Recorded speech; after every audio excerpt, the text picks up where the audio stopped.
Newcastle have gone 3 games without a win against Brighton.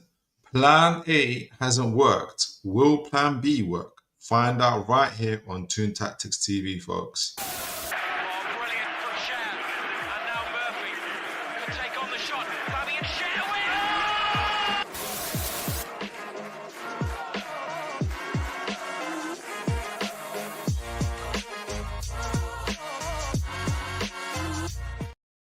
All right. How are you guys all doing this evening? A lot of football in action here across Europe. I've been watching us. I got to see a few of the games.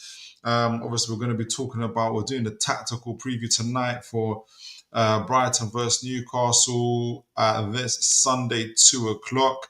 And we're going to try and find a solution for Eddie Howe to beat Brighton and see if we can take advantage. I have noticed and watched parts of the game of Forest versus Brentford. I believe Forest lost that game 2-0. I'll double check the results.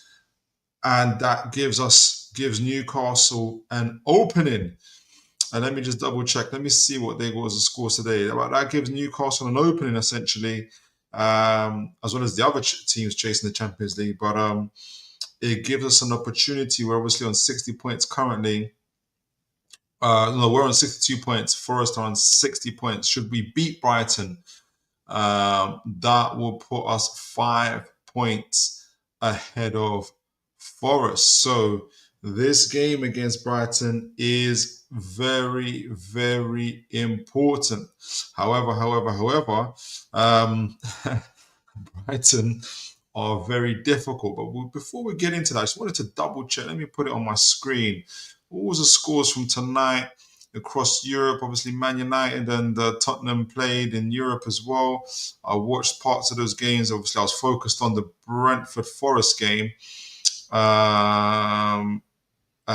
which we're going to talk about a little bit when we're talking about our overview for this game, because I guess the psychological impact of Forest losing this game. I believe they lost. Let me just double check. Can you guys see my screen? Yeah, you guys can see my screen. Let's see now. So what has been going on? So Forest lost, didn't they? Yeah, they did lose. So they stay on. Where are you, Forest? And by the way, to all the folks coming into the chat, God bless you guys. I hope you're having a great evening. Obviously going to be doing the tactical preview for tonight's game. I'm just doing a quick glance around. Like I said, I was watching parts of the game of Forest, and they lost. They lost tonight. So let me see where that puts them. Let me zoom in a little bit here. Forest. Yeah, they lose. Yeah, they lost 2-0 to Brentford. Weiser scored a really good goal. A few players in that game that Newcastle have been looking at, obviously Anthony Elanga, Brian Mbeumo, Nathan Collins, former players there, and Elliot Anderson. So there's a lot of reasons to look at that game. But obviously, one of the main one is to see how Forest do. And Forest did not win. So they're locked into 60 points, Forest, and they've played the same games as all of us now. So they didn't take advantage of that game they had in hand. Had they won it, they would have gone back into third place. As it is, as you guys can see, we remain in third place. And for me, I don't know what you guys think, but that is a huge. I think that's a positive psychological and motivational boost in my opinion, that we remain third coming into these weekend fixtures. Obviously there's Saturday kickoffs as well. I haven't seen it. I can't remember if Chelsea Man City plays on Saturday. They probably do, but it gives us an opportunity to steal a march on Forest at least. Having said all that, we're now coming to the Brighton game, and let's do a little overview, a little scout and report for that Brighton game. But first of all, guys, do let me know in the chat how you guys doing. How you guys doing this evening? Where are you guys listening from? Give me your thoughts about the game so far. Are you feeling confident? Obviously, we had a great victory against Ipswich, we're in good momentum. We're in good nick. I can't remember. I saw some stat recently where we've like won, or like we've in our form we've like either won or got points in the last from 20 of our 26 games, which is a really huge return. So we've got good momentum. Brighton's momentum is a little bit indifferent, but so let's have a look at that and see what I mean by that. So look, can you guys see my screen? Yeah, you can. So FOTMob. So we're going to FOTMob just to have a little overview of the game so far. They've got suspension to João Pedro, Adam Webster, although I heard he's coming back today. They've got a whole lot of injuries here, but I did see a report saying they're getting a whole load of people back. But João Pedro remains suspended. Adam Webster, Ferdy Kurglu's looks like he's out for the season. Georgino Rota is also out till late May. Igor, the thigh injury until June, and James Milner with a hamstring injury. We've obviously still got Jamal Lascelles out. Joe Linton's out for us with that knee injury. Don't know if you guys have heard, but he's out until the rest of the season. Though now you're getting a bit of reports from the Chronicle saying, "Hey, we might get him back. But I'll be surprised if he comes back." And obviously, Lewis Hall is out for the rest of the season with an ankle injury. So it looks like Brighton have got the greater burden in terms of injuries, but this is part of the form table for Brighton. I'm going to go a little bit further back because their form is a little bit weird. Not weird, but it's a bit more. I don't know if I'm going SofaScore to go back to Brighton's forms, because they lost 7-0 to Forest a little while ago, and then they just went on a rampage. Brighton did, and where they won like 5 games in a row, and I think can you guys see that on my screen? Yeah, they won 5 games in a row. We were included in one of those 5 games, unfortunately. Then they drew with Man City, which is no problem. Then they lost to Forest again, which is no. Did they lose to Forest, or was it a 0-0? What was this?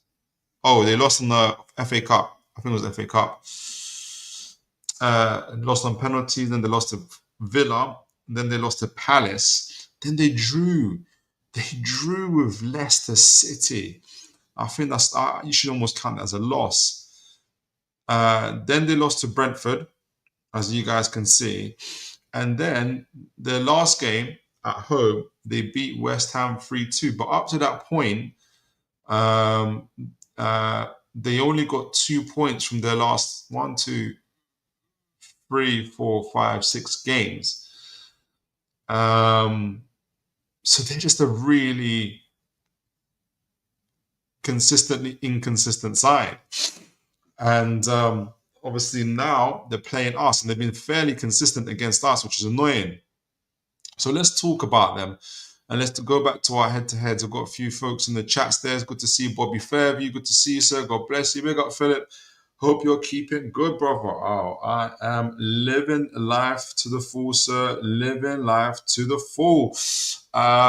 Bobby Fairview, Forest have been poor. Yes. Looks like they're fizzing out. Less pressure on Newcastle for Brighton? ?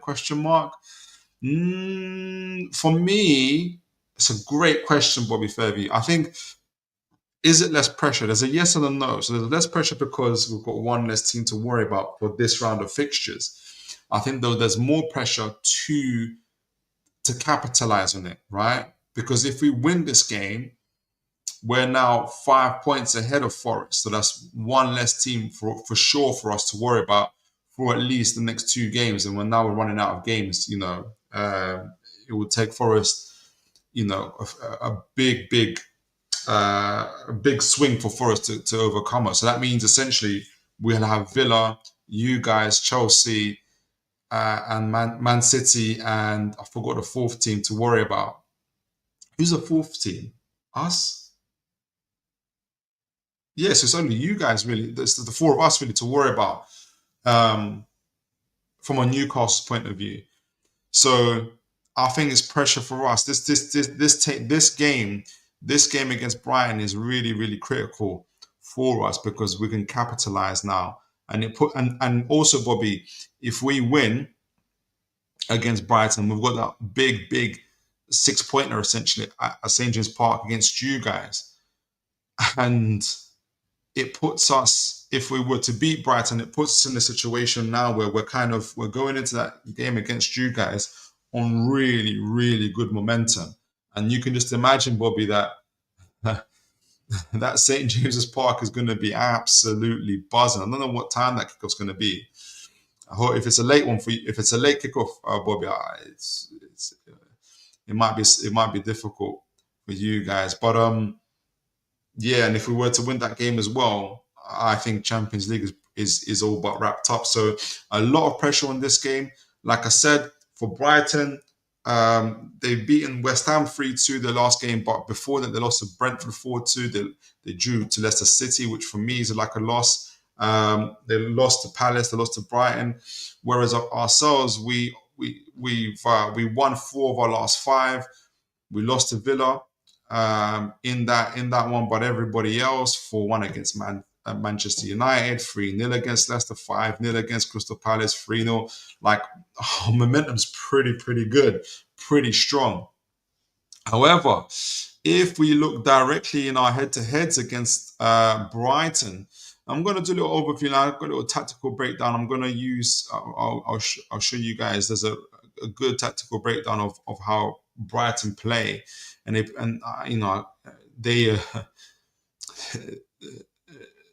got all the right things that are wrong for us, if that makes sense. So, but we're going to talk about it. We're going to talk about it. So if you look at our last head-to-heads, and I'm going to focus on the head-to-heads because on the Hurst. So Hurst has played, I want to say 2 games against us, or is it 3?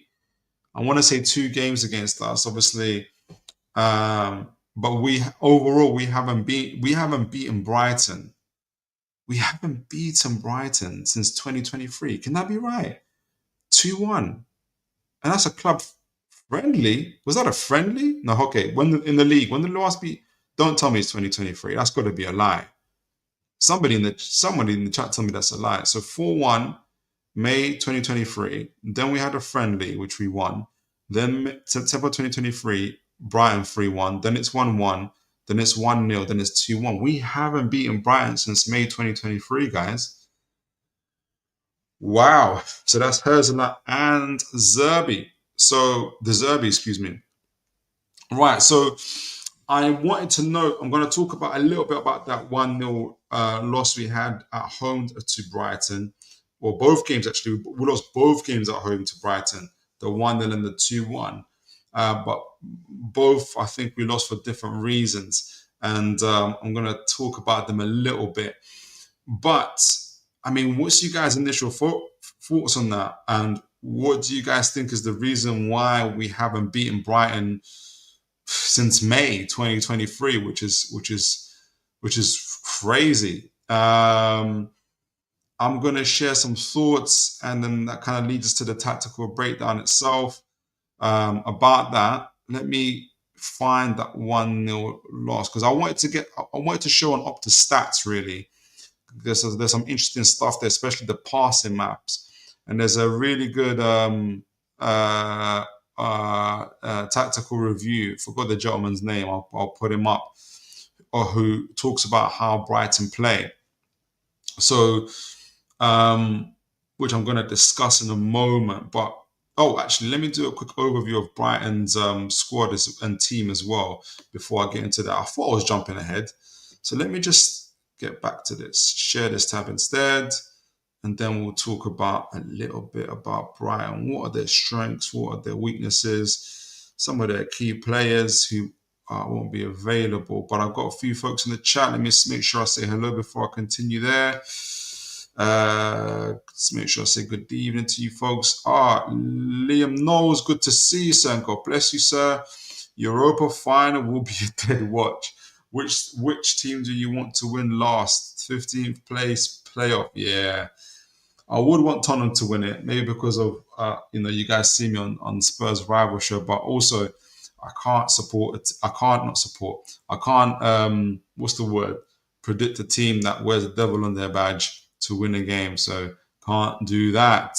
Consistent Mag, good to see you. God bless you. Hi, hello to you, sir. I hope you're having a great evening. Liam, no, it's not going to happen. Eddie won't change now, but with no Joe Linton, possibly Willock, I'd love to see double pivot of Gordon in the 10. And you know what? That's a really good idea, Liam. We'll talk about it. Remind me as well. We'll talk about it because I was thinking about whether it's going to be Willock or Gordon on that left-hand side. But like you, Liam, I don't think Hal's going to change like that. Robo, good to see you, sir. God bless you. Right on time this time. Yes, you are, sir. Good to see you. Good to see you. Adrian Pickett, nice shot, Liam. Yeah, I agree. Liam knows we crushed Brighton at home, lost all concentration in last 15 minutes, and let Welbeck dance through.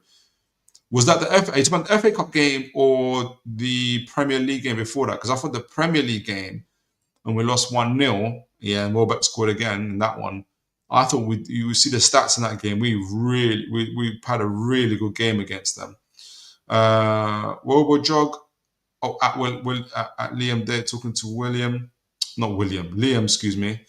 Goat Father, good to see you, sir. Yeah, João Pedro suspended, right? That's what it says that's what it says on FOTMob. Without wishing ill, I hope that is the case. He is a really good player, in my opinion. Right, so just quick overview of some of their top scorers and players. João Pedro, just speaking of, with 10 goals, Danny Welbeck with 9, Kara Matoma with 9 goals. So a good spread in terms of goal contributions, assists. Pedro with 6. Minteh with 4 is having a good season. We're going to talk about him a little bit as well because I think he is partly responsible for their previous upturn in form. Welbeck with 4. And so overall goals and assists and contributions, João Pedro with 16, Danny Welbeck with 13, and Karu Matoma, who I think scored possibly the goal of the season against Chelsea. I don't know, Bobby Fair, if you remember that big, it was a direct ball from, what's his name? It's not Fabregas. Is it Fabregas? I can't remember his name. Did the direct ball to him and he took it down first touch, went past Chalobah and put it into the corner. I thought that was a really terrific game. So, goal, excuse me. So let's see. Like I said, for me, Brighton are a consistently inconsistent side. The overall football rating, that's kind of counting all their metrics. They're 12th in the league. First of all, where are they in the league? I didn't even check that. Been jumping ahead a little bit. Where are they in the league? Okay, so they're 9th, though their metrics suggest they should be 12th. They've scored 56 goals and conceded 55 goals, so they've got +1. And that shows you the inconsistency even in their defending, though they do score quite a bit of goals themselves. How are they at home? What's their home form? Where do they rank in terms of home form? We rank 4th for home form, by the way. Brighton ranked 9th at home. Sheesh. They lost all those games at home. Palace, Brighton, and then obviously they beat West Ham. Are they better away? Away, they're 10th. No, -2 goal difference away. So they're like just above, like an 8th, 9th place team essentially. Um,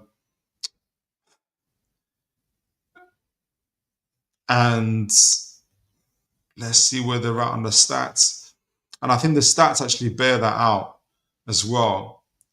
I'm huffing and puffing because I'm annoyed, because I'm like, we're better than them on so many metrics. But so many metrics.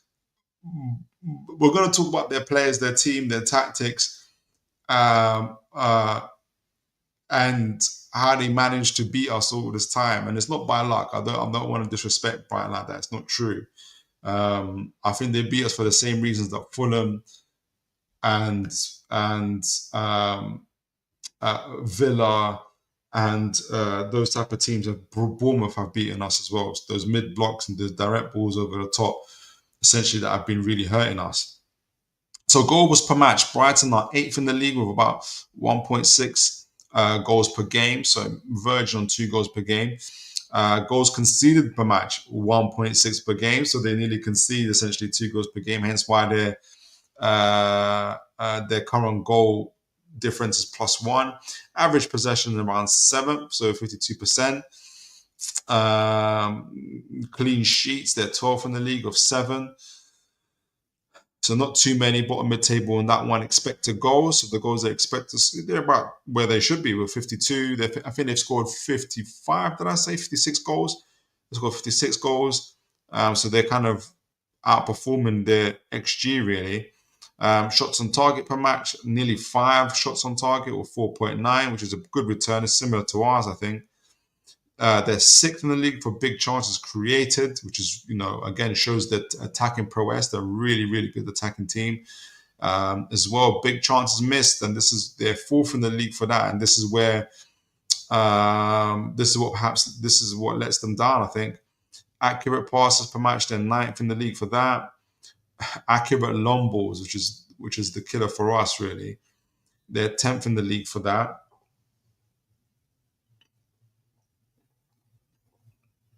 But they really mix up their game. They're not a team. They're not a team that relies on long passes or long balls. They're a team that mixes up with direct and quick passes, sometimes short and long as well. So they're not really relying on that stuff.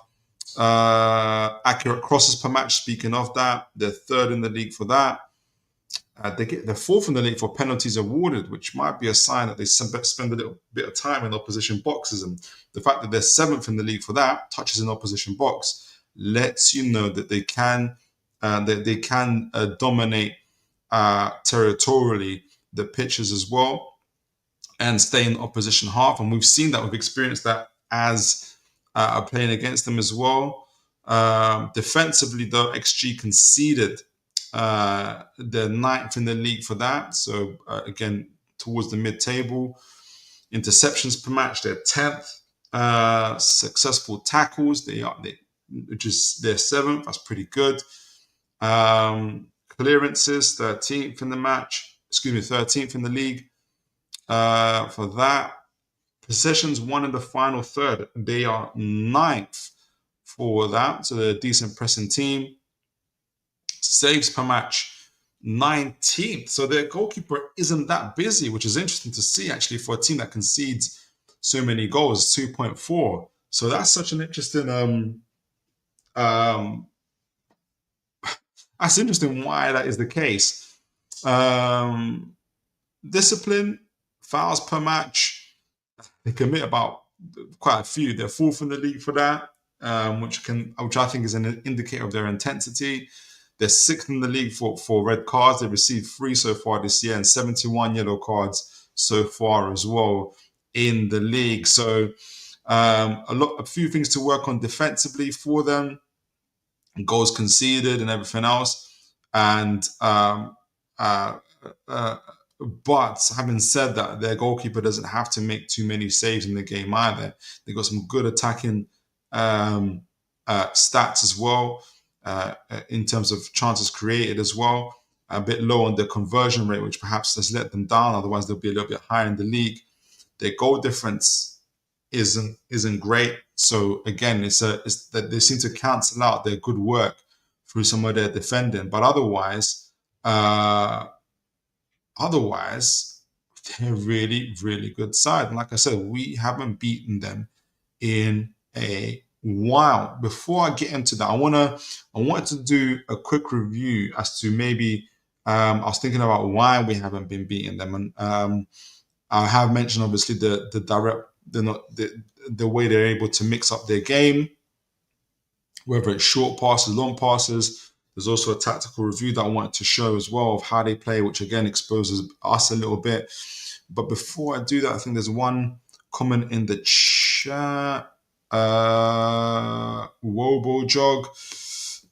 May be because an international fan, but Spurs to me are just another West Ham at best. Man United are who I truly. It might be. It might be. Um, I see where you're coming from with that. Um, so this is I wanted to show. So this is when we lost 1-0 to Brighton at home. This is the game that we actually dominated, and I think we were unlucky to lose. There's a couple things I wanted to show that kind of showed why we dominated, but also but then how Brighton are able to adapt and change and get results against us essentially. And what's good about their game and the personnel that they have. So possession wise, we dominated. Possession in defensive half, excuse me, possession lost in defensive half. They lost more. We really, really pressed them high. Um, they lost more possession in the midfield as well. Duels. They just about won more duels than us. We were equal on aerial duels as well, so they're a tough team. They're not as they've got tough players in their midfield, but also kind of across the field with Rutger, João Pedro, Welbeck. They're not walkovers. We had 10 dribbles to their 3. Like, so we really pressed. We really went hard, kind of pushed them as much as we could. Attacking stats wise, the main stat obviously is the one that they won 1-0. We had 21 shots to their 10. We had 6 shots on target to their 5. We had 9 block shots to their 2. So they had to do a lot of defending in that game as well. We had 15 shots to their 8 inside their box. So we really, really dominated. But the key metric obviously was the fact that we lost 1-0. And if you see this passing map, this is us. Oh, let me show us. I went a bit ahead there. So this is us from left to right, from the goalkeeper at 22, which I think is Pope, to the right as well. Not to be similar, and I'll show you guys the Sofa Score stuff. So even if you just look, for those that aren't aware of the passing stats, essentially, if you see that there's a variation of thin lines and thick lines. The thicker the lines is that shows the frequency, the higher frequency between passing between 2 players. So for instance, between Burn and Hall, who obviously play on the same side as each other, overall in that game, there was 45 passes exchanged between both of them. 30 of those were from Burn to Hall. So likely, you see Hall in a more advanced position. We're being really, really offensive. So when Burn was working, when we're playing out the back, Burn would, being a left-footed player, would prefer on his left side, turn to the advanced left side left back, and get the ball over to him, which happened about 30 times. And from Hall to Burn was about 15 times. So you can see the thicker the lines. The thinner the lines, like here from Pope to, is it to who? To Livramento, so 4 overall. So you can see the thinner the lines, two each as well, is the less frequency there. The lines tend to get thinner for a lot of teams because obviously the higher you got the pitch, the more you're likely to be pressed, and there's going to be interceptions and tackles and everything else. But overall, we did connect really, really well. You can see here Isak, was in an advanced position with Gordon. There's about 8 pass exchange between the 2 of them, and right, and you can see Tonali, Gomeres, and Joe Linton in Brighton's half. pushing up, being intense. Obviously, what's helped that is Hall and Livramento essentially kind of inverting, but also being able to play out inverting, but also doing the overlaps as well, providing the numbers in that midfield area to make sure we press up high. Jacob Murphy also keeping that width and giving and providing that width on the right hand side. So we kind of really were intense in our press, and we were and you can see just how high up we are in Brighton's half. And look, if you see Brighton, for example, Brighton are in their own half. So this is from right to left. You can see essentially the thickest lines come from Verbruggen himself, because he's having to distribute. And we're going to talk about Verbruggen because Verbruggen is the reason he's the one that gave the direct ball to Welbeck. If you guys can't remember, I'm going to be able to replay the goal here when just essentially was it Verbruggen? Or was it a free kick? But I'll show it anyway. I don't think it was Verbruggen actually, but he gave the direct ball to, this was a Chelsea game. I'm talking about the Chelsea game. But essentially, you can see most of the passing lanes are from him, and you can see, first of all, because most of their team are in their own half.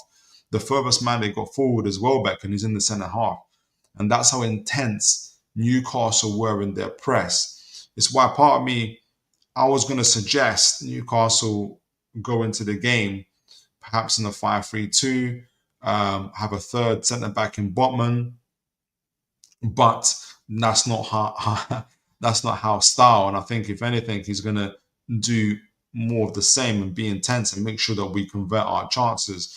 I think he might be thinking of this game. And so they were very, very, they're very much playing in their own half. Brighton barely getting out. But let me see how this thing is really good at kind of showing you the goal replay.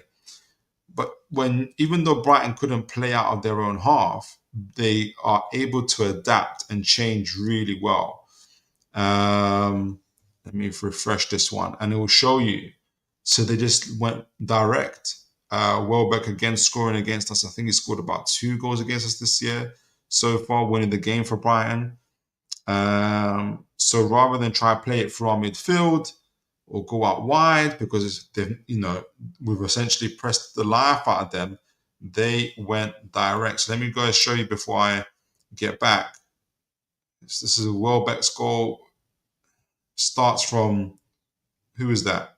You can see it, their number 5 went directly to Welbeck here. No, to their number 14 who gave the ball to Welbeck, and they just went over our midfield totally. So they just went direct and they scored against us. And this is what essentially hurt us in the first place. And so Brighton really mix up their game when they play against us, because in the second game, in the FA Cup game when we lost 2-1, the stats and everything else totally changed. And unfortunately, I haven't got the passing map for that, but I can show the position and the heat maps from that game, and also the attacking momentum. And a lot of that, obviously Gordon got himself sent off in that game as well, which was really, really frustrating game for us. Let me just, so you can see the attacking momentum here totally shifted for Brighton. And they, it was a game of, we had our moments, you can see.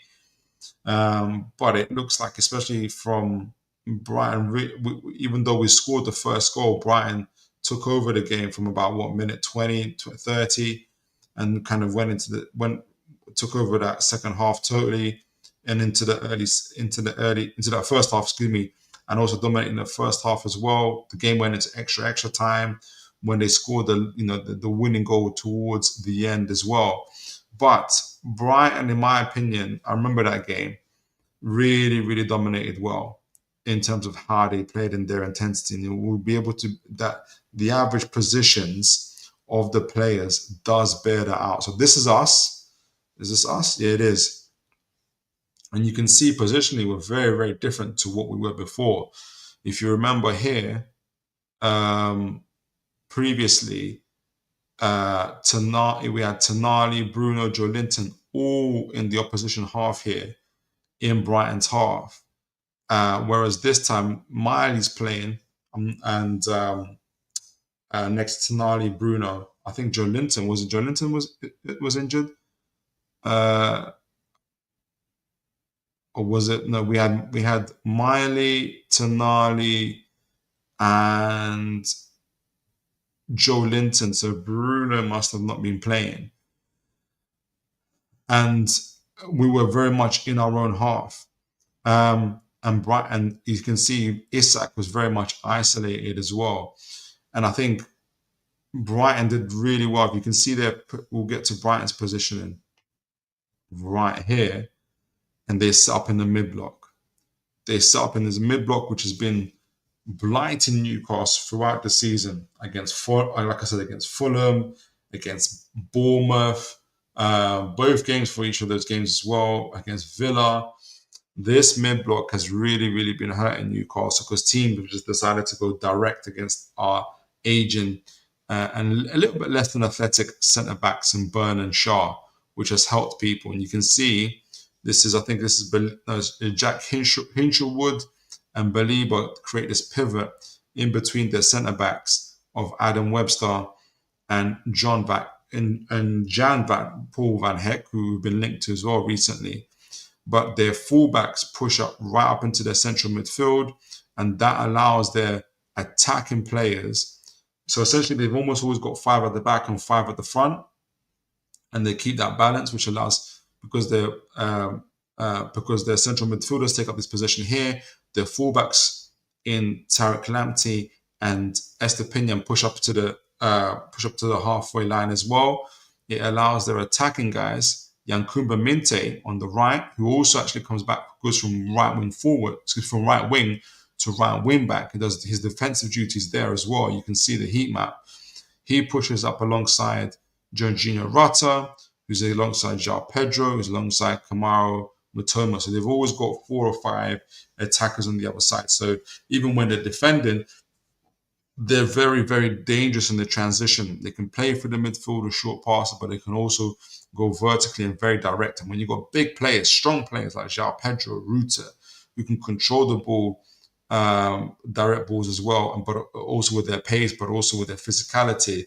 And you've got runners off them like Karim Matoma, Yakuba Minteh, and others. It becomes very, very difficult to try and control that, like I said, with your aging centre back. So our number 8s, whether it's Willock or Gordon playing in this occasion, I think Tonali would be in the 6.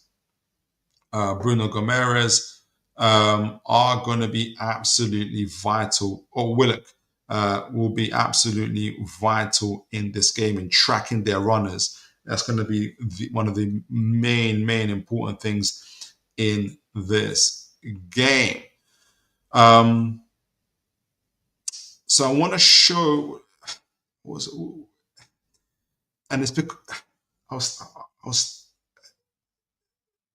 I want to know whoscored.com because I was trying to think about who's likely to play for Brighton. We've got,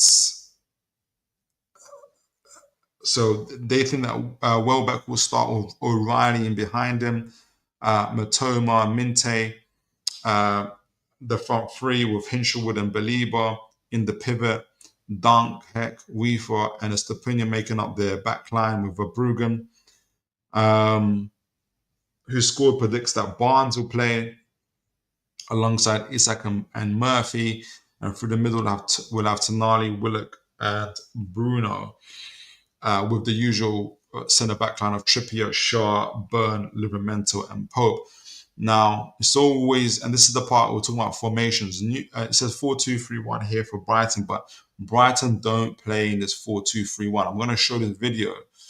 I can name the guys because I think the gentleman who did the video, he did a really, really good analysis of how essentially Ryan Hurst, big up to Ryan Hurst. I'm going to make sure I mention him in my X account. He gives a little bit of an insight of how they play because he's done this video on the back of, obviously, after Brighton lost 7-0 to Forest. He speaks about how Ursula has done this, has made a tactical tweak and then we saw Brighton go on this 5-game winning streak as well, and it's gonna that's why, and it shows essentially how fluid and how Brighton use how fluid in they are in terms of their passing, how they rotate their players, how they approach, how they are on the ball and off the ball. And I think partly kind of explains why Newcastle also struggle kind of to beat them as well as, and I think partly is all because of the profile of the players that they have. So we're going to watch that, and we're going to do a little tactical breakdown and see and think about whether we play Gordon or we play Willock or play both of them as well. Because I think our number 8s are going to be absolutely vital in getting us over the line in this game. So let me just play this for you guys. There's different minutes that we talk about. I'm not going to be playing the whole thing. I'm going to be playing the main parts as well to kind of explain how Brighton are playing. So make sure you guys can see that. Yeah, you can see that. All right. Oh no, I got the sound off. My apologies.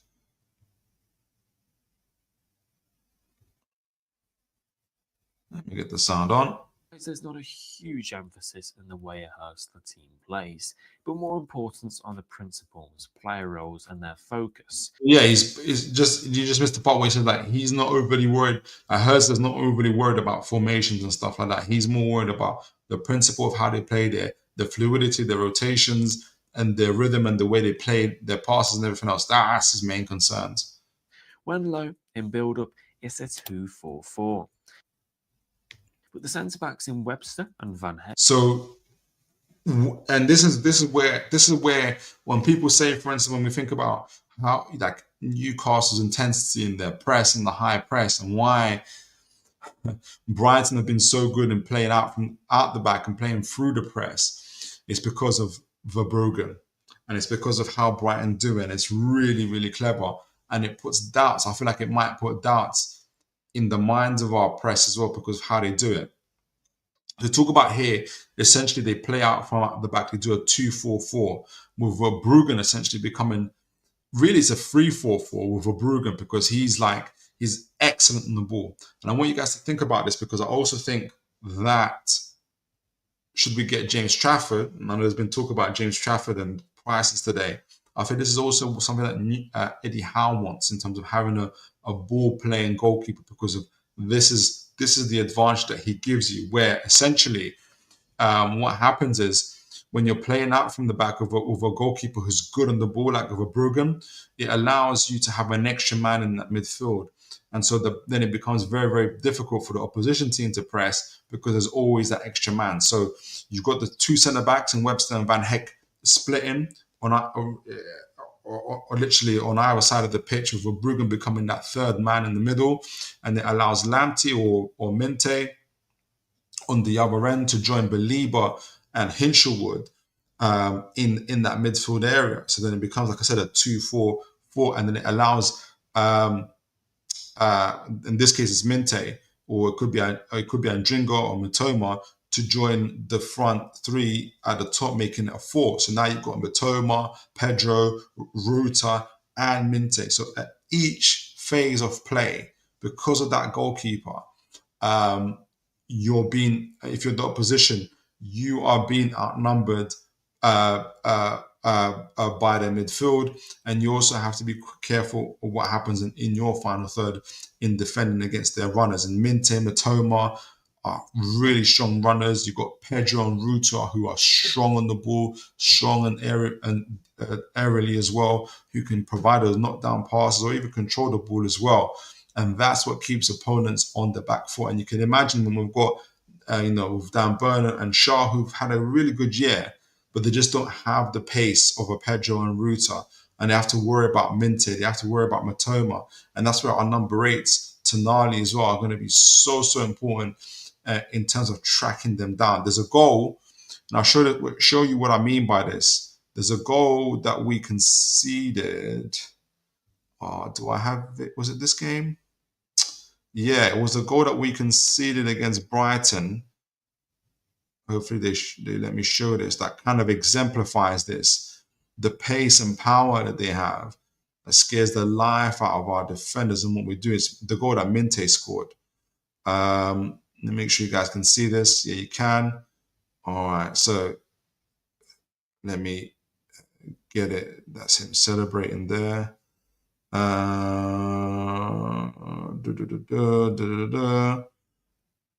Why they can go direct. So they can play through the midfield because they got that 2-4-4, but they can also go direct when we match them like they do here. So for instance, you guys can see here, this is a throw on. Make sure you guys can see that. Yeah, you can see that. Right, so this is a throw on. I think it's Tariq Lamptey. Newcastle go in a sort of hybrid press. So they've left the two centre backs there, but you can see you got one player. You got essentially here on this right side here. Most players are matching up. Gordon here, and just behind him, I think it's Minteh. Now Gordon, I think right from the beginning, Minteh is away from his Gordon's periphery, and Gordon doesn't. I think has to do a better. Has to do, and as you see the play kind of revealing itself. Gordon, I think, has to do a better job in tracking Minteh. But right here, and I think I can't remember if it's João Pedro or I think it's João Pedro holding up Dan Burn, which shows you just how strong João Pedro is, because João Pedro gets knocked down from this. You're going to see it play. So the ball goes over. You see him wrestling here with Dan Burn. Minteh is already making the run because he's backing João Pedro to get the ball. That's how strong João Pedro is. He's wrestling with Burn. Burn is trying to hold it up.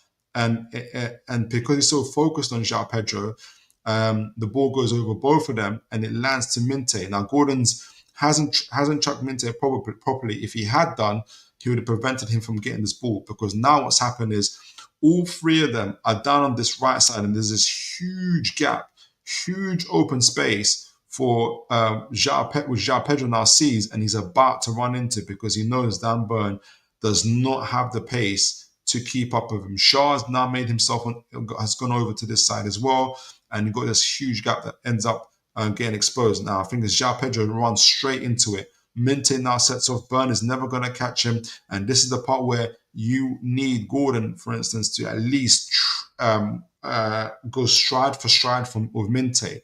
He doesn't do that, which just shows you this is how fast Minteh is.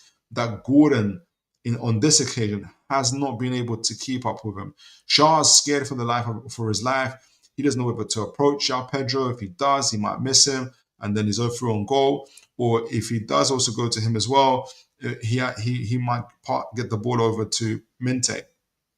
João Pedro does a really good thing here, and he passes the ball into the space just behind Shaw here, because he backs Minteh to even outpace Shaw while he's about 5 yards behind him, and with Gordon tracking him. He does this really, really well, and we're totally exposed. Gordon doesn't track the run. He's not able to keep up with Minteh, which is insane to me now that I'm looking back at this. Minteh gets onto it, and we're quickly exposed, and obviously he does a really, well, I was going to say it was partially blocked, but it went in. But that's the ability that that Brighton have when they're able to go this directly. They didn't have to do intricate play for the midfield. It was a long throw, a wrestle between Burn and João Pedro, a knockdown, and runs in behind. And so this is why I think maybe unless Howe benches Barnes, I still think that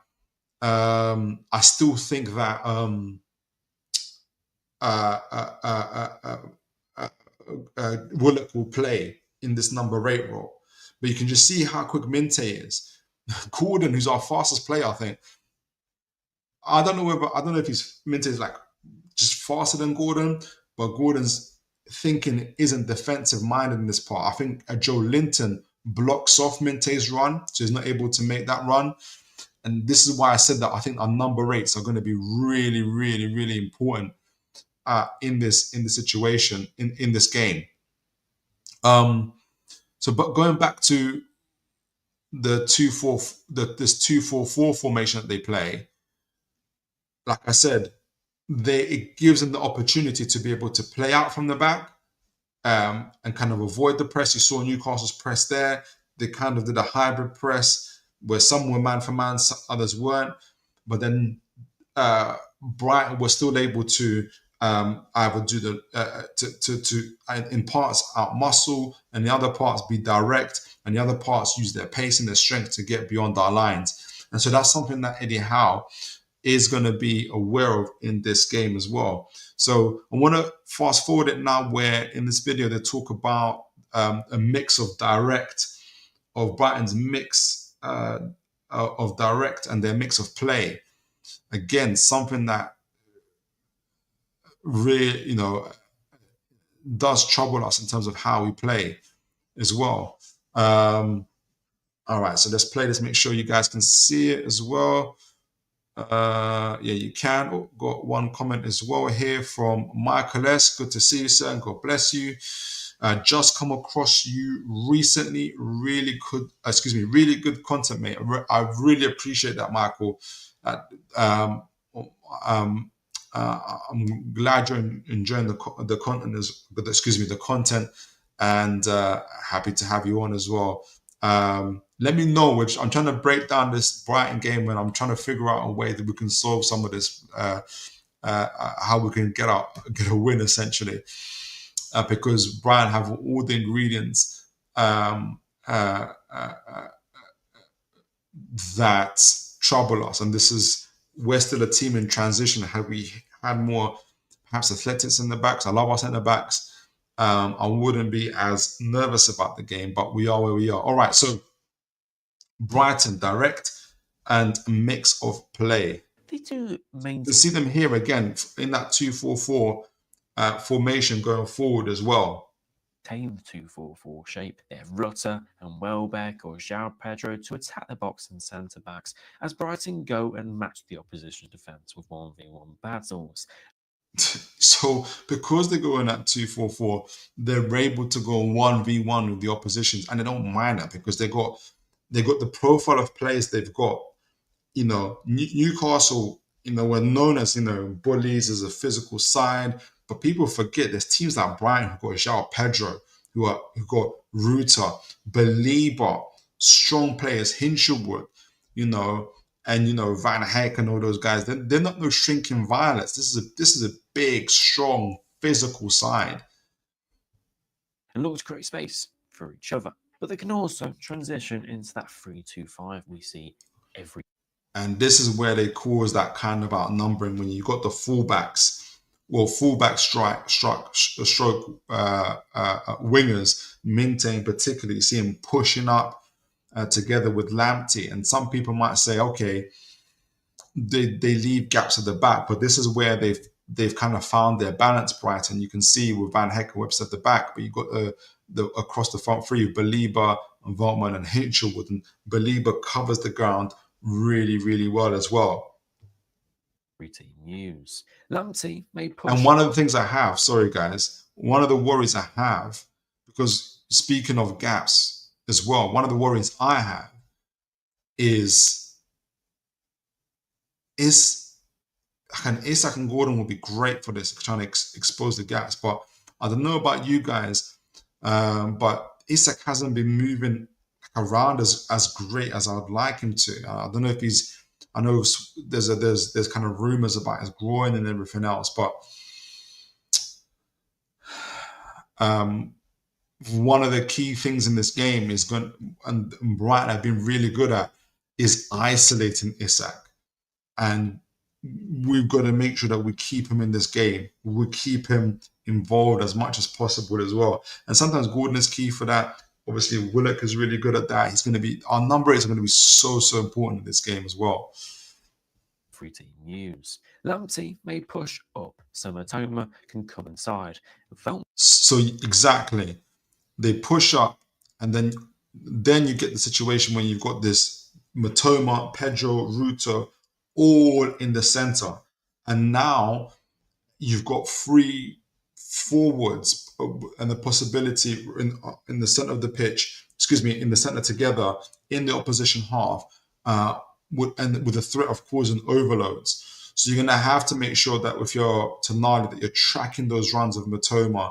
Trippier is going to have to be there. We're going to look at the tactics board there. So there's Burn and Shaw making sure that they're there as well. I don't expect Bruno to be.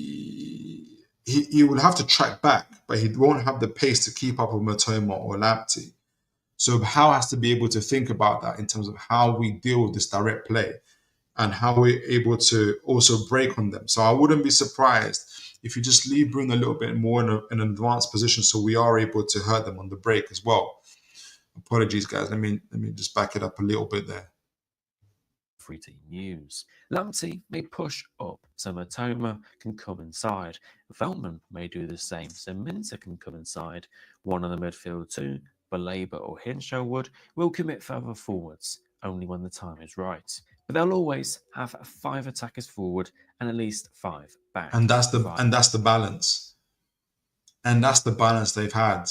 5 attackers forward and 5 back. And they know between Baleba and Hinshelwood, depending on the team that they're playing, the moments and situations in the game, where they can add even an extra body into the attack and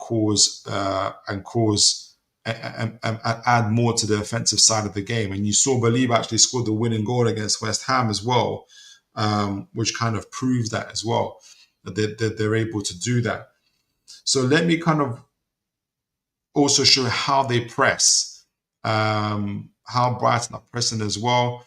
There's because that's going to be a big part of our game in terms of how we play out from the back as well. A part of me thinks, while even talking about this, guys, that we match them. We try to mix up. We do this pretty well as well, but we mix up our game as much as possible and we go directly as much as possible. So we might have to think about what personnel we play on the pitch as well. So let's have a look. So this is their press. You can see that it's a 4-2-4 press. Oh, I thought I was playing it. I'm not playing it. Here we go. 2-4/4-4-2 shape. Rutter and João Pedro lead the press and jump onto the centre-backs. The wingers, Matoma and Minteh, press on. See that? Rutter and João Pedro lead the press. The fullbacks. And one of the two... You see how high Minteh is? You see him, this is high. They add it to it as well. Fielders will push a little higher up than the other towards... With the 2 centre-backs there as well. It's a really, really good press. They push up there a little bit as well. The fullbacks. And one of the 2 midfielders will push a little. So either Baleba or Hinshelwood will push up as well. So, typically we like, obviously, either Bruno or Tonali or both will drop in. So you're going to see that personal battle between those guys as well. That's going to be very, very key. Because if we're able to beat that press and we've got pace from at the back, or with either, whether it's a Willock, whether it's a Gordon, whether it's a Barnes, whether it's an Isak, that's going to be very, very crucial for us in order to beat Brighton. Higher up than the other towards their man. So this is they showed a load of highlights of them against us as well. Jack Hinshelwood, as Baleba sits back and keeps his eyes peeled. Van Heck, the centre-back, tracks his man even when he drops in deep and does so aggressively as they aim. Van Heck is all the way in the opposition half. And this is maybe why Newcastle are looking at him as well. He's in the opposition half, tracking his guy. And this is, which could be Isak. So this is why I hope if it's an injury, or I hope it's not an injury that he's carrying, whatever it is, if we can get Isak going in this game, I think we can really, really hurt them. And I wonder, the number 8s and Isak are going to be very pivotal in this game. Aim to suffocate the opposition, eliminating 4 guys in the opposition half. Any passing options, forcing them to either hit it long or make a mistake.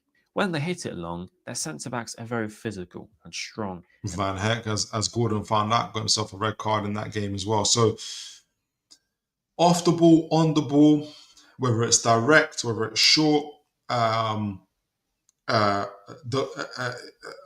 really, really, really good. Their ball-playing goalkeeper allows them to go into a 2-4-4 formation, which allows them to outnumber the midfield and the front line. Their fullbacks turn into wing-backs, and Tariq Lamptey, and then Yakuba Minteh, who would have been absolutely lovely for us at this stage of the season as well. Allows their front three in Ruta, João Pedro, and Mitoma to then concentrate themselves centrally, overloading the front lines and forcing the opposition, whether it's the number 8s, the number 6s, to track back and to make sure that they're supporting the defensive line, all the while suffocating and taking territory through the center of the park, and that allows them to sustain those type of attacks as well. So that's going to be very, very key. The last thing I wanted to mention was Minteh, which is talked about in this video as well. He's scored against us as well, and from that right side, and he's absolutely key to them. I mean, I think he's back from injury as well, and he's been playing for them. So let me just quickly show you that guy as well before we head to the tactics board. All right, so 7-Eleven, and I don't mean the corner store. All right, here we go. 076. Make sure you guys can see that. Yeah, you can.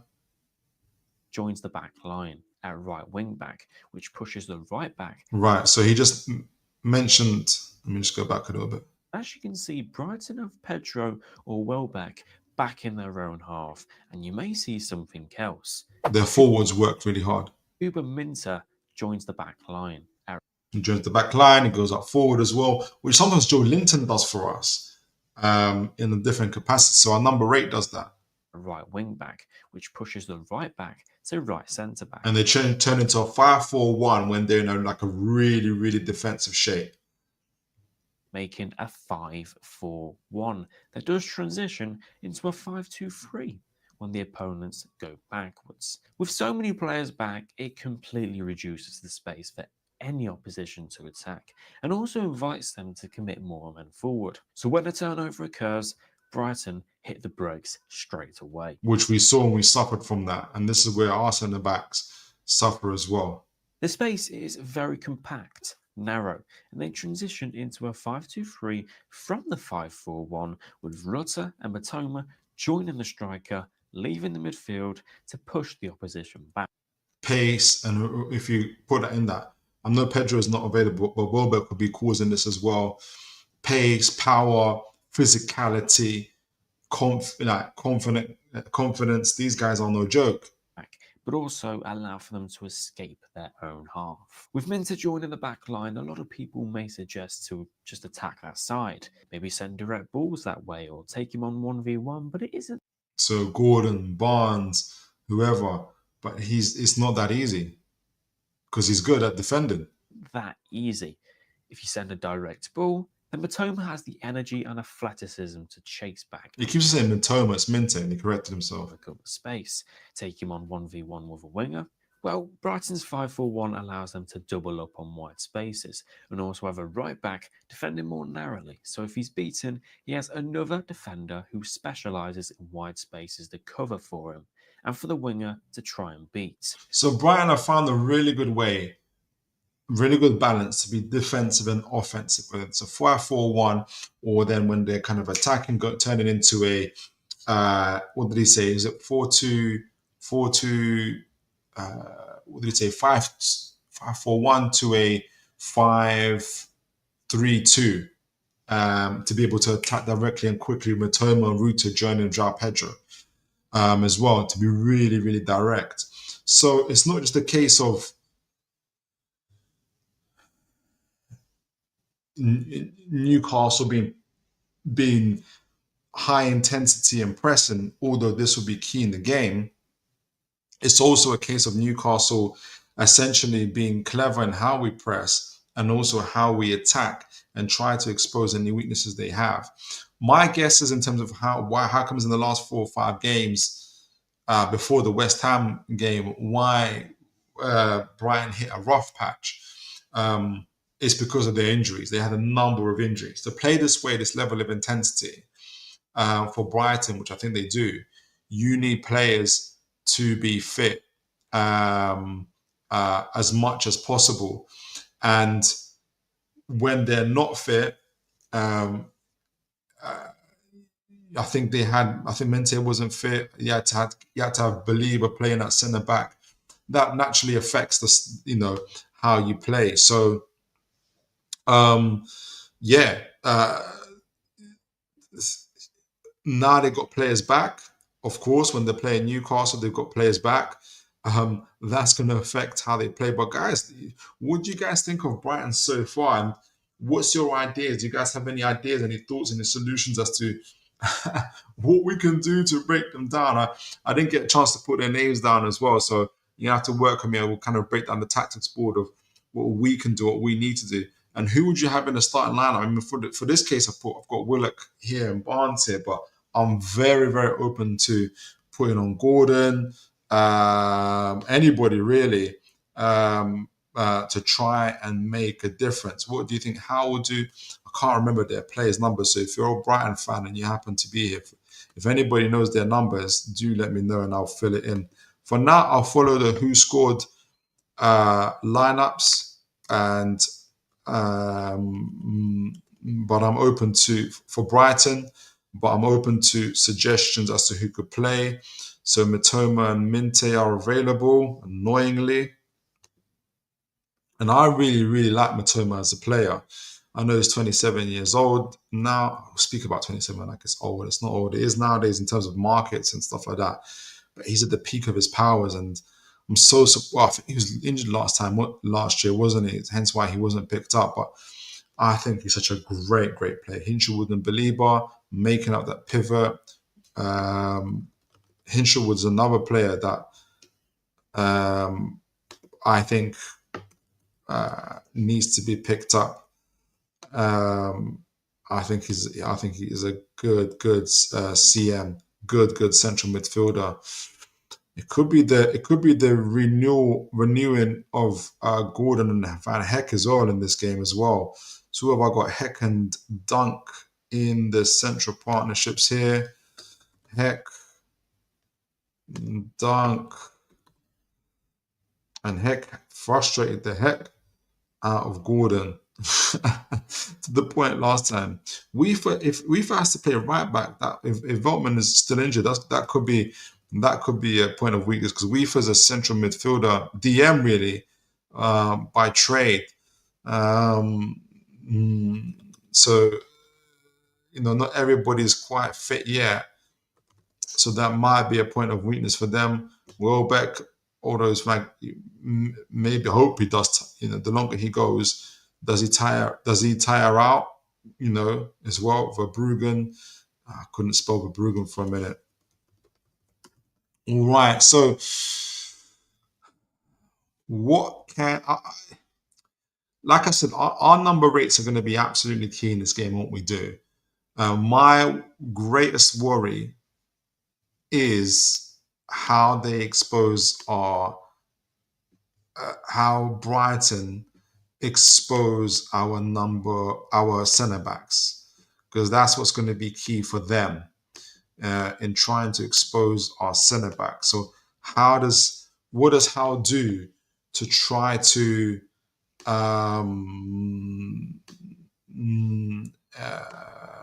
ensure that our centre backs are not too exposed? Murphy should be pushed up a little bit here. So I haven't worked it out just yet. So literally I'm working it out while I'm with you guys in terms of what we do. So this obviously Livramento is going to be playing on that left side.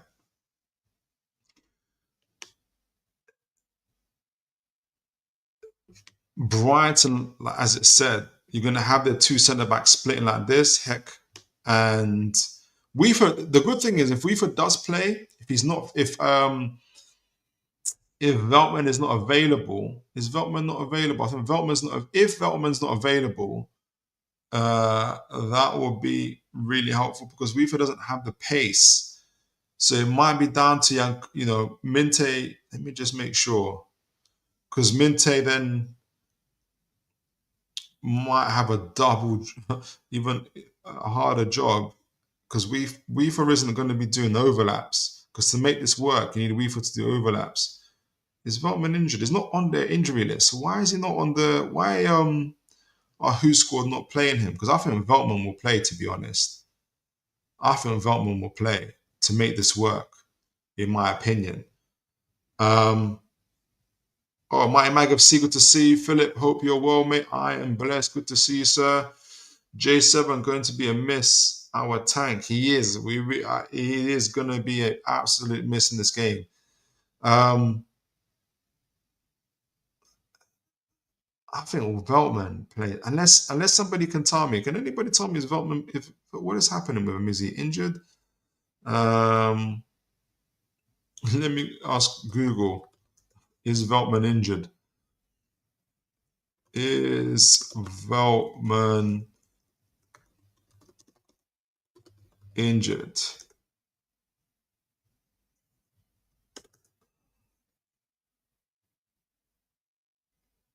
He's doubtful. Okay. So that's why they're saying Weaver. Okay, so there's a bright spark there. Not that he's injured, but like in terms of the game itself, because Weaver doesn't have the same pace. Because what they're going to be looking to do, they're going to, in terms of Brighton and playing out the back, Duncan Heck will split up like this. Verbruggen will become the playmaker. So I do wonder how Newcastle would. I know that they use Isak a lot to track these type of runs. To close down the keeper and stuff like that.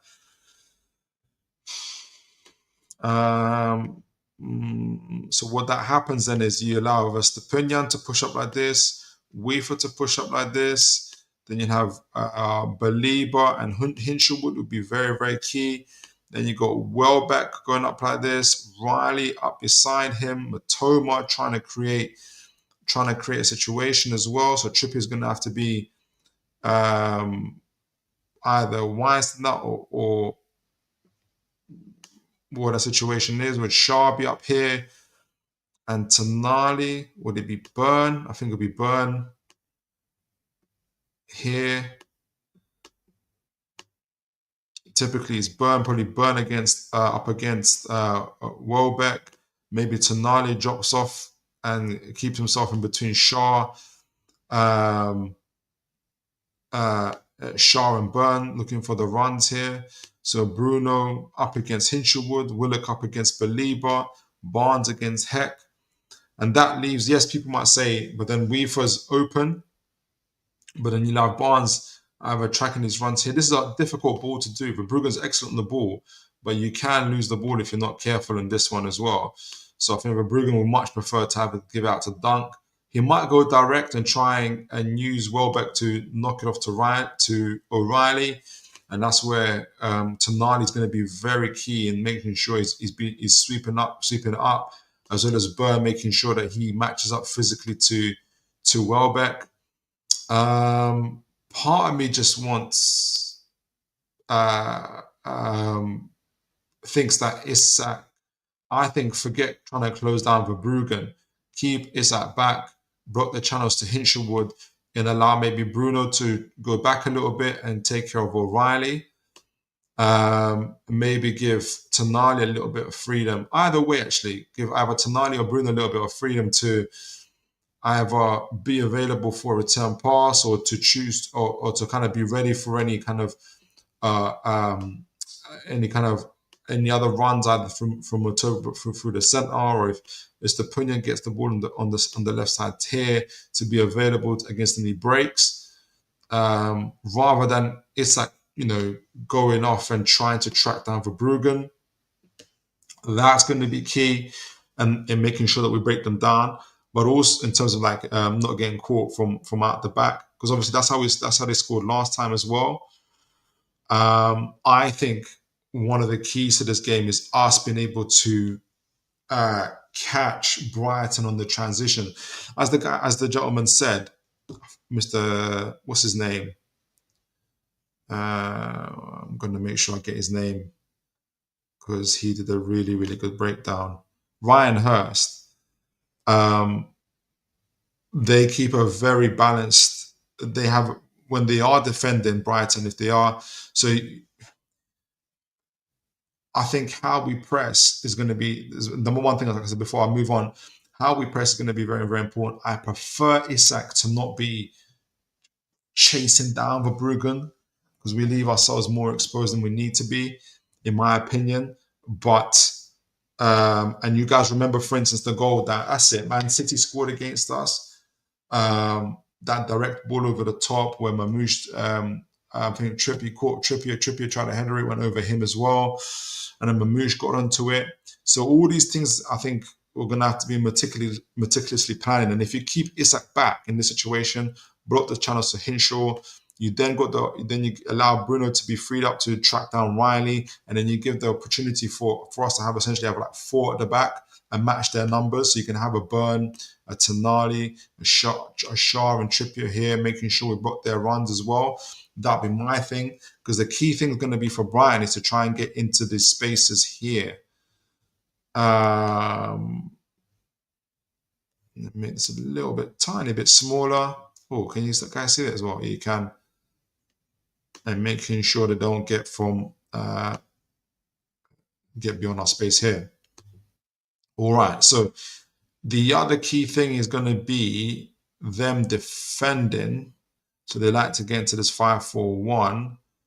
Let me get the shape right, and then I'll read the chats as well. So when we do have the ball and we're pressing, they being Brighton love to get into a 5-4-1.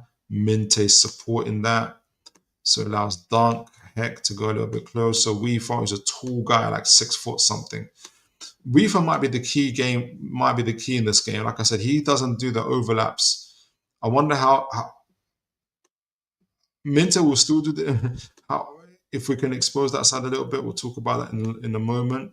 So you've got the 5-4-1, Riley joining in, Matoma joining in for the back here. Hinshawood, Matoma like this, or Welbeck like that. Okay, so what side should we go on? Let's go on the right. Let's go on the left side. We're going to attack from the left side. Who's got the ball? Shaw's got the ball. You want Shaw on the ball here. All right, so Barnes. All right, let's see what we go here. Barnes, Livramento is going to be key. Allows Barnes to go in the middle here. Belieber, Isak, Bruno, Trips, Tonali, Shaw. All right, how are we going to do this? Welbeck.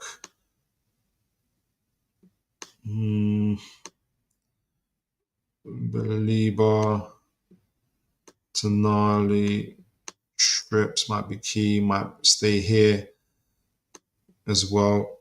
Where's the overloads? They might be tempted to do it from the right side or from the left. It's going to look a little bit different. It's going to be a little bit lopsided. So before we get into that, let's see what folks are in the chat saying. Onaya, hi Philip and the chat. Good to see you, sir. God bless you. Hope you're doing well. Onaya, could we play a 5-2-3 with Botman back? Well, that's what I was asking Onaya. That's what I don't know if you saw at the beginning of the show. That's what I was contemplating. Could we play a 5-2-3 with Botman back in the first 11? That is another thing I'm going to explore.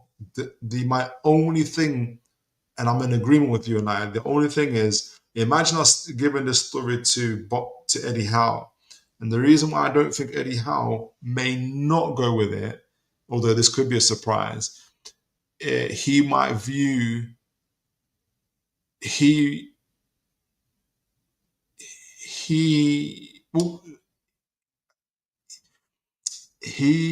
would feel that the first game we played against Brighton at home, and we lost 1-0, we probably deserved to win it.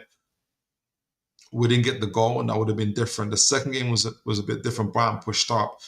He might think that we weren't as intense, we weren't as healthy.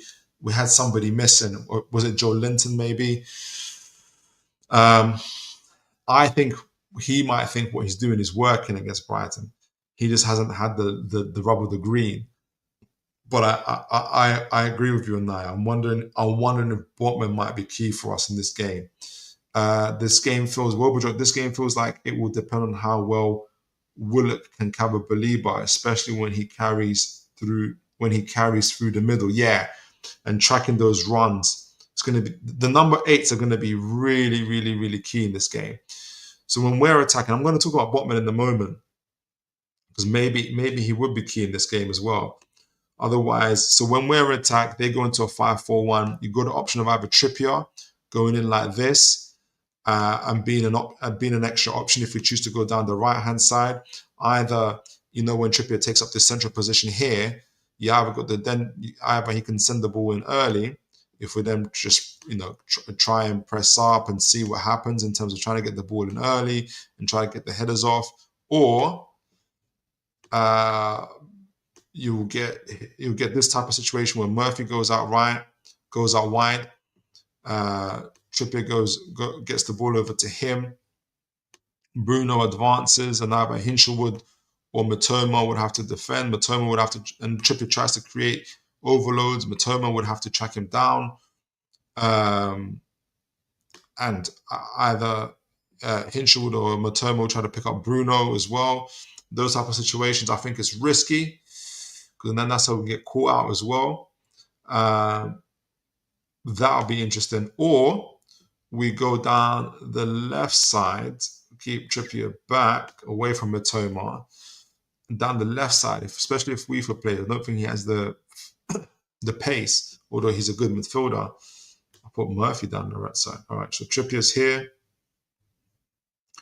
And we go for we match up Livramento against Minteh with Barnes, Weaver, and Willock against Baliba, Minteh, and Weaver.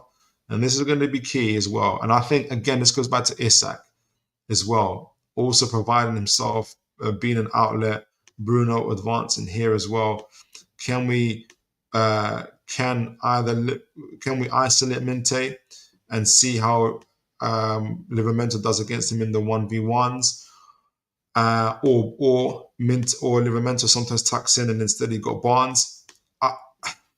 Barnes is having a really, really good spell at the moment, but in this situation I prefer Gordon in the 1v1s. So I wonder if Barnes comes off and it's Gordon who plays. That is an option. Gordon up against Minteh, that'll be interesting as well. That could be something. I don't know. But also, it was mentioned when Brighton get into this 5-4-1 formation, is really it does, unless so long as they're sharp and they're awake, it's difficult to break them down like this.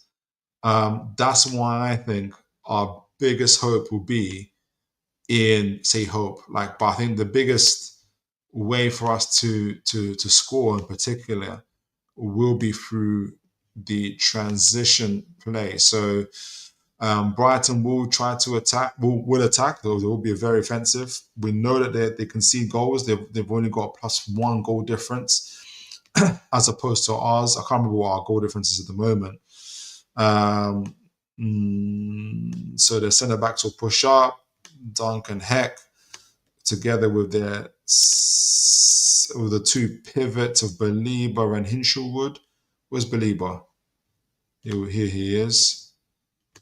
Right here, Estepinian will go on the right side, Minteh on the other side.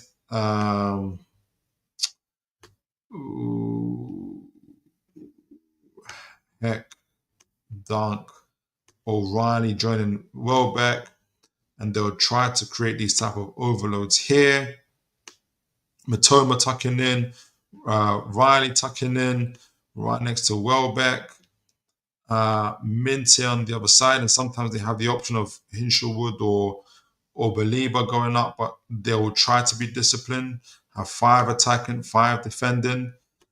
And so this is going to be the crucial part for Newcastle, also being able in a position where we're defending well, and making sure we're tracking the number 8s as well. Tonali is going to be crucial in this. Does he tuck in, allow Shah to match up with O'Reilly, Burn to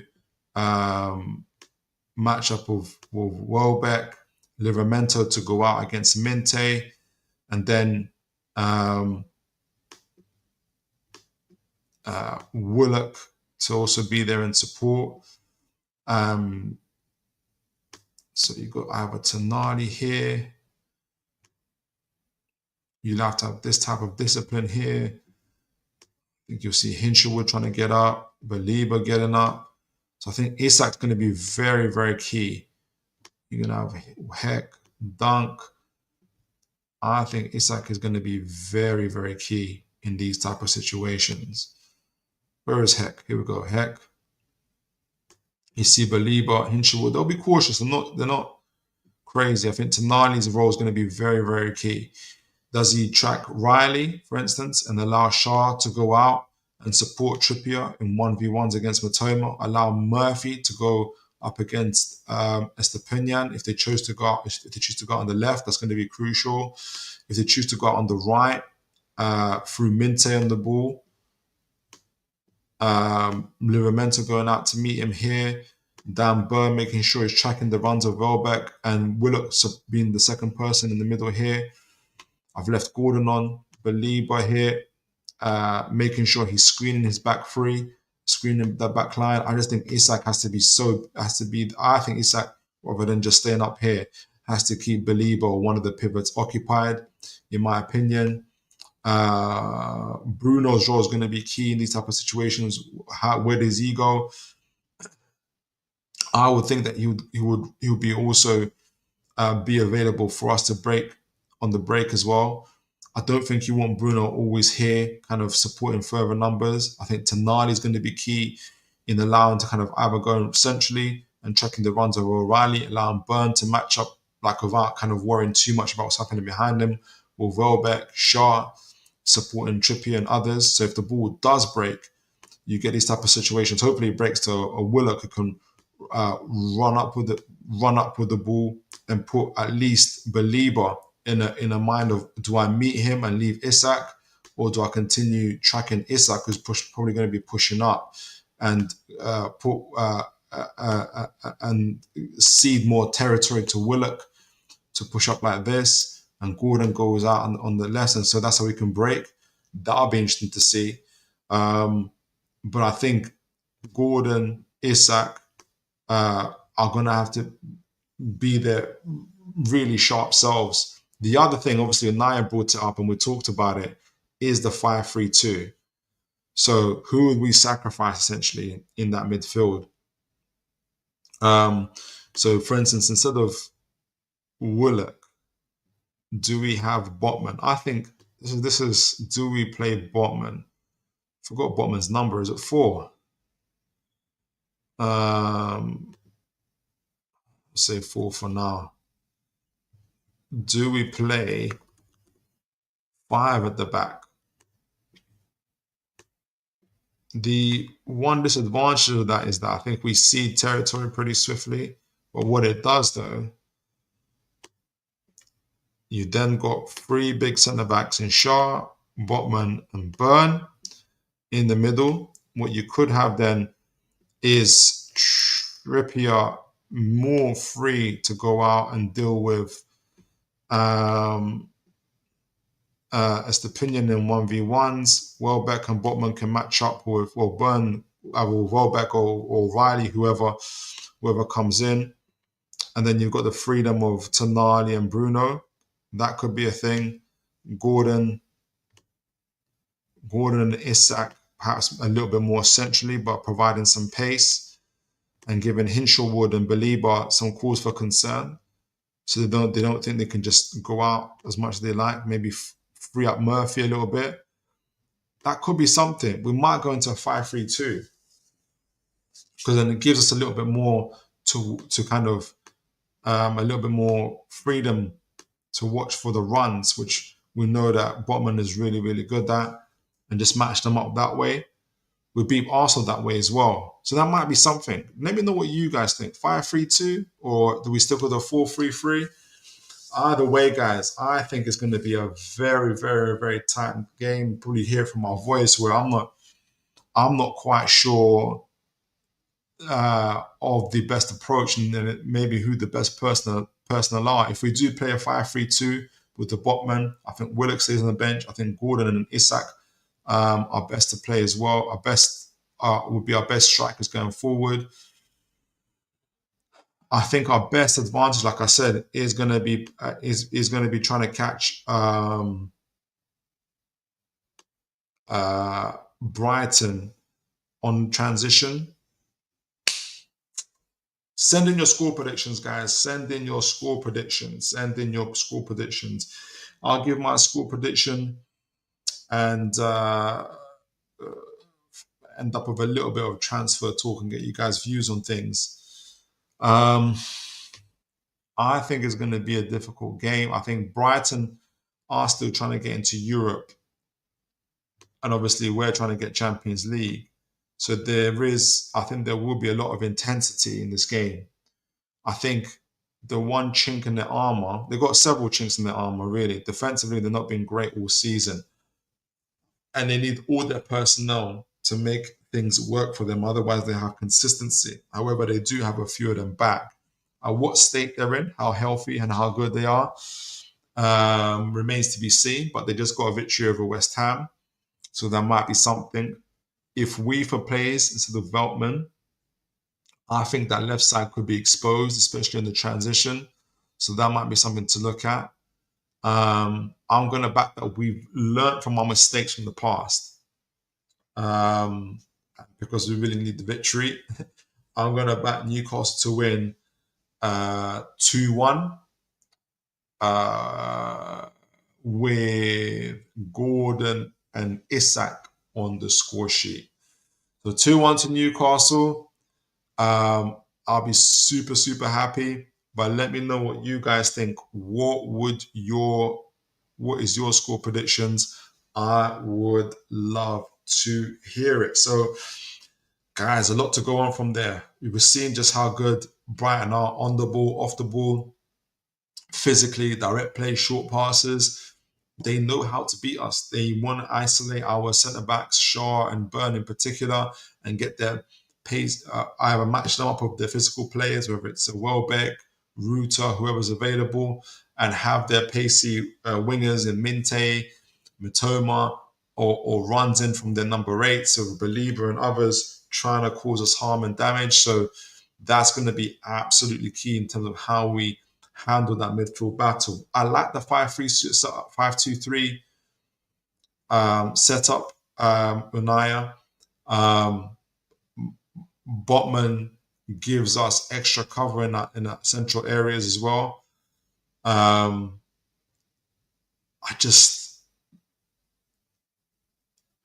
don't know. I just don't know how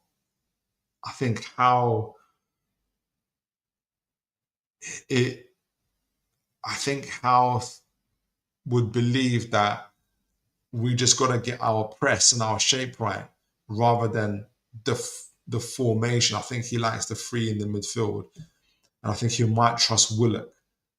But I wonder, obviously, Botman played the last 7 minutes against Ipswich, if that was a warm-up towards this game as well. But yeah, it would be great to see, actually. It would be great to see. Right. I want to... So, guys, send in your score predictions. I've got it as 2-1 to Newcastle. It's going to be a hard game if we're able to get it over the line. But that's my thought on it. I wanted to just talk about a few of the transfer stories to get you guys' take on it, because I'm kind of wondering what's going on. But we've got one message here from Onaya. Willock has a tendency to duck out of. To duck out of. Oh, I didn't see all these messages. Oh, I thought my chat actually froze, guys. So I didn't know that you guys were sending messages. Crazy. Sorry. So sorry if I haven't read your messages for a little bit. Willock has a tendency to duck out of challenges as well. I don't know if I've seen that, but I trust what you're saying. I hope that's not the case though, because I'll be worried. Actually, the one time I saw that was against Fulham. Was it last year? Was it this year? That was crazy, and he didn't play for a long time after that. Nice. He might be onto something there. But if I was him, I wouldn't do that again. Mighty Mag, Philip, have you seen any reviews from the Brighton channels? How are they feeling about it? I haven't had the opportunity, Mighty Mag. I don't know if you have, but if I were them, I'd be feeling pretty confident because I feel that way against Arsenal. We beat them 3 times in a row, and we're going to be playing them again. I kind of will feel because I think our style is all wrong for Arsenal. And I think if I was Brighton, I'll feel the same about Newcastle. Mighty Mag think it's too early for Botman for 90 minutes. Even if it's not for the 90 minutes, maybe 60, 65 minutes and then change it up. They're going to have to adapt their tactics anyway throughout the game because it's going to be that kind of tactical battle. But it might be something. Mighty Mag, knowing Eddie doing subs at 60 minutes mark for Botman. Yeah. You just said it exactly. Unai, you're probably right, Mighty Mag. I just want to see a 5-5-0 again. Mental tactic moment. Yeah, that was crazy. Or Wobojok, isn't Barnes a better option versus mid blocks? Isn't Barnes a better version of mid blocks? Possibly, if you feel like he's better in tighter spaces, he could be. Possibly. It depends on what Howe wants to do. Does he want us to? Does he feel comfortable to break them down in the middle, or does he want to? Or is he going to hinge his attack on catching them on the counter attack? If it's on the counter attack, I mean Barnes obviously got pace and everything, but I think Gordon even more so. But yeah, like, what do you think, Wobojog? Let me know. 5-5-0, park the bus. Everyone's saying. That's how Forest smashed them. Or the 5-2-3. Yeah, that's Forest's game. It does work for them, doesn't it? That's not how Newcastle has ever played. If you're talking about the 5-2-3, or was it 5-3-2? We played against Arsenal second leg, but you might say obviously we're 2-0 up, but going into it. Well, Naya, we have parked the bus before in several games. Yeah, against Big Joe or Anderson dropping into the back line. Yeah, we have done that. But my desire for the 5-5 is purely for the comical relief. Yeah. My Philip, don't forget Brighton is one of our bogey teams. And I won't even do them. I won't even do them the service. They're certainly our peers. They're just a good side. They're really, really good side. I respect them highly, honestly. And I agree with you, Mighty Mac. Well, Naya, this will end in a draw 1-1. And part of me doesn't mind a 1-1 draw, I suppose. Obviously, Forest losing out today, but I think we would still stay in the top 5 with that. And then we've got that huge game against Chelsea. But that game would be a lot more easier emotionally and psychologically if we were to beat Brighton. Mighty Mag, I'd be over the moon with a win, obvious, but come away with a point. It's a plus. Yeah, it's better than 0. Why are you saying for now? Are you talking to me or somebody else? Let me know. But Naya, if Willock starts, he has to show his value to the team like Barnes has done. I agree. Everyone has to earn their shirt. Overjog for Barnes. For Barnes, I'm thinking running power. Oh, okay. Running power feels like Gordon tends to drift in. Yeah, okay, I can see that. Yeah. It would be interesting to see. It'd be so interesting to see from a tactical perspective what Howard chooses to do. Okay. So before we end the show, I want to. We had some news today around transfers. One from Mark Douglas and one from Craig Hope, and I want to get you guys' take on this because let me share this. Essentially, the transfer stuff was, for instance, around Dean Huijsen, and the other one was around what's his name, Mbuemo. For those of you guys that are aware, here we go. So for Dean Huijsen, Mark Douglas, I see him as a tier one journalist. NUFC hold talks with that with Dean Huijsen representatives, but it looks like an uphill battle to get him. So essentially, reading between the lines, Newcastle aren't getting Dean Huijsen. Okay, Newcastle want to avoid transfer sagas, and no Champions League football is a game, and no Champions League football is a game changer. So I think this is tempering expectations. And on the same day, Mr. Craig Hope also said that he had some stuff around Mbuemo. Where is it? Where he's back on. He had a Mbuemo Cunha update. I don't know what he said. I forgot what I used to have it channeled in, but from what I've heard about Mbuemo, Newcastle I can't see where I find it, but Mbuemo is a stumbling block because of the 60 million price tag. So two huge news, and obviously also on Trafford, James Trafford, that it's not maybe as clear cut as that the deal is as clear cut because of pricing for the goalkeeper. But I'll withhold judgment on that one. If more news comes out on James Trafford not being as clear cut, then I'll change my mind on it. I do think maybe a little bit of brinksmanship is going on with that one. But just sticking on Mbuemo and Dean Huijsen, what do you guys think of that? I'll tell you my initial thoughts and see what you guys think, right? Newcastle don't want to be in transfer sagas, Champions League. Both Dean Huijsen and Mbuemo are big, huge signings, and that would certainly raise the ceiling at Newcastle. They'd also be very, very expensive. So big, huge marquee signings. And my initial thoughts are, with these kind of informations coming out from our tier one journalists, like I said, Mark Douglas is the only journalist to have an hour and a half sit down with Mr. Paul Mitchell. He wouldn't speak to any other. He hasn't spoken so far to any other journalist to this extent or to this length. So I tend to take Mark Douglas's information as information directly from Paul Mitchell himself or somebody in his camp. And Craig Hope, I suspect, is also talking to. Obviously, he's got strong links to Newcastle recruitment team. So I take this as intentional leaking of information from our recruitment team and the folks there. And this messaging, to me, is about like narrative control. And so what are they trying to control?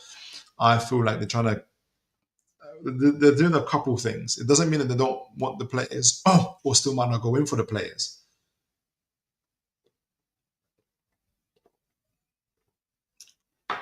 But I do also sense that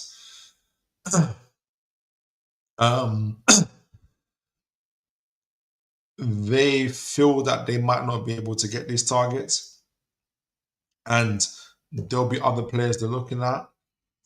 They don't want those players to look like, oh, we only got these players because we couldn't get off number one targets, which is fine, which makes sense.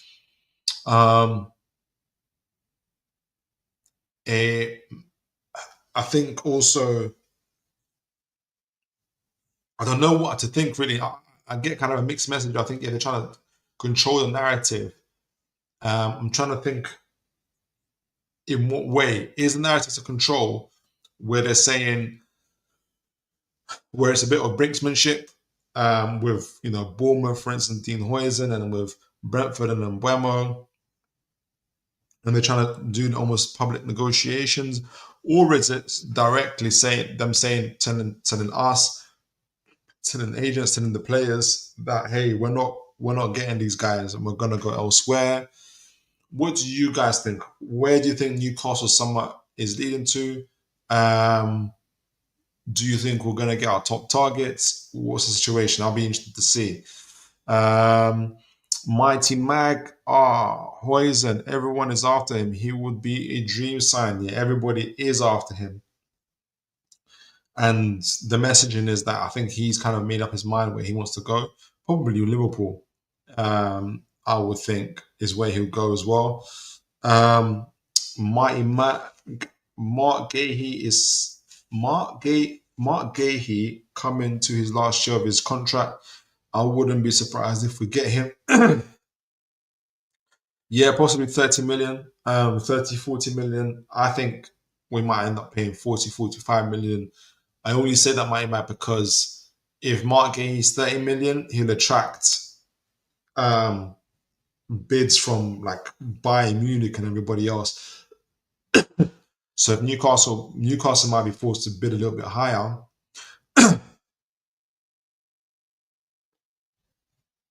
than the average, than the going rate to ensure they get the player.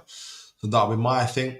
I wouldn't mind Mark Gahey, honestly, but I think that's what we're heading to for sure. Jog, we definitely need Dean more than you. Is that Arsenal? Yeah. We have no one left at the back. No, but seriously, I think if we get him, he'll free up Miles to go midfield. A domino effect with Calafiori, Dean, Gabby rotating. I don't know. Let me know, Jog. I haven't seen too many links to Arsenal. But that would be a big move for both Dean and for Arsenal, to be honest. Unaya, I can see Huijsen in a Madrid shirt playing for Spain. Looks important to him. I think it's important to him, but I think they don't want to pay that release clause. And Real Madrid's MO has been to get players on the free, so they might wait for Dean when he turns 24 and his contract runs out. Unless they come up with an offer. Josh Toonami, Philly, good to see you, sir. God bless you. Cheers, Philip. Hope you are well, my friend. I am living life to the full, sir. Just listening on as I do some dishes. Yeah, you need that. You need that. You know, when you're doing tasks around the house, you need something good to listen to. So, hopefully you're enjoying it and it's getting you through and you're finishing those dishes as soon as possible. Jog, to be honest, I'm not giving our urgent needs in other positions, but I don't know how Berta works, so we have to wait and see. Yeah, a lot to wait and see for Arsenal. We'll see. So yeah, I mean, I just wanted to put it out there. I'll be interested to see what you guys think. Where is our transfers heading to? I mean, I put out a stream on Tuesday.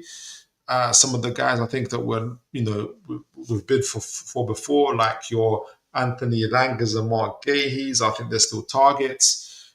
James Trafford, again, somebody we bid for before. Delap, who we've kind of announced to the world that we're looking for him as well, because I think there's a big queue for him, and we're trying to be competitive, but it's difficult to know. A lot of these guys are also obviously from the Premier League, and I wonder if I can't remember what report it was. I wonder if there is a little bit of if there is maybe a bit of misdirection, and maybe the real kind of signings are going to be from overseas. Is it going to be a Bakayoko from PSV on the right wing, or Magnus Akliush? Is it going to be? I think there's another Monaco striker or defender that was being talked about by some of the in the nose. Really, I don't know. What you guys think? Let me know. Let me read a few of the chats, and then we'll close up the show. Jog, have you ever considered Hato from Ajax? I hear a lot about him, but I don't know too much about him. So I'll look him up, Overjogger, maybe do a profile on him as well. Hato from Ajax. Mighty Mag, excuse me. I really think Mitchell will bring some unknown from his secret book. But we could be heading to that. We really could be heading to that. Especially with the way kind of we're announcing big things like Cunha and the lab, and then all those things slowly fade out. I wouldn't be surprised, honestly. All right, guys. So we're getting to the conclusion of the show. We did a long tactical breakdown, long but good tactical breakdown for the Brighton game. You know, they've been a bogey side. I say bogey side. They've been, you know, our nemesis, our enemy for a good long while now. We haven't beaten them. Well, we haven't beaten them in the Premier League since 2023, apparently in May. So it's a good time to start winning. Do we go for a 5-2-3? Do we go for our usual 4-3-3? That's the question. Do we play Botman? Do we play Willock? Do we add Botman in and make it a 3 in the back? Do we play Willock? Or do we play Miley? I didn't even talk about Miley. Or do we play Gordon in the 8? Do we play Gordon on the right wing and take off Barnes? There's a lot of ways that Eddie Howe can go about this. We were talking about it. I've gone for a 2-1 prediction. I didn't get too many predictions for you guys, but someone went for a 1-1. I forgot who it was, but I've gone for a 2-1 prediction for Newcastle. Let me read a couple more chats and we go. Although I don't know much about how agents and clubs work for deals, but it would be logical to think that all talk to each other and know each other's moves and targets. Yeah, I wouldn't disagree with that. S5A Ali, good to see you, sir. And I think it's your first time in here, but God bless you. Good to see you. Zero interest in Gahey, and don't get why people would still want to try and get him. Who would be your number one signing? Do let me know. I'll be to hear. Oh, got a score prediction from Mighty Mag as well. Do let me know who would be your key defender. S5 Ali. It'd be good to know. Mighty Mag 2-2 Philip, a win out of this world. Absolutely. I want to thank you all guys for joining me on the show. Wobojog, Consistent Mag FC, Bobby Fairview as always, Liam Knowles. I thank you guys, Adrian Pickett, Michael S, Mighty Mag, Onaya, all the guys that have been on here today, S5 Ali. Guys, we made the show really, really, really enjoyable as well. Hopefully we get that win, bring us closer to the Champions League. That will be the key as well for all of us. But until then, folks, make sure you look after each other and may God bless you all. Take care, guys.